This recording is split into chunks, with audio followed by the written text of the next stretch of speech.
আমি 2 রকম মাছ নিয়ে সবাই স্কুল দিয়ে আসলাম, এসে দেখি বাজার হয়ে গেছে।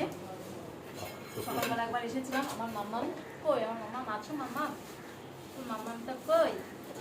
আমার মাম্মামের প্রিয় চিংড়ি মাছ। এই দেখো চিংড়ি মাছ, ঠিক আছে, চিংড়ি মাছ করবো।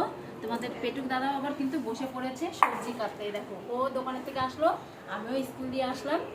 অবশ্য আমি এর মাঝে বাড়ি এসেছিলাম, বাড়ি এসে আবার কাজ মাছ করে আবার স্কুলে গেছিলাম। আর এনেছে এই দেখো বড় বড় সাইজের কাতলা মাছ। এই মাছ একদম বড় বড় পিস, কিন্তু পেটি নেই।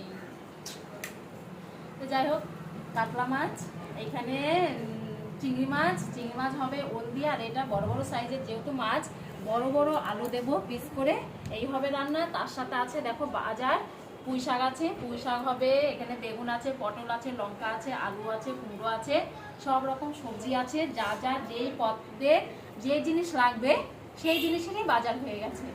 মানে চিংড়ি মাছ দিয়ে ওল কচু, আবার মাছ দিয়ে করব আলু, আবার পুঁই শাক দিয়ে করব বেগুন, আবার কুমড়ো দিয়ে, সব কিছুই বাজার আছে।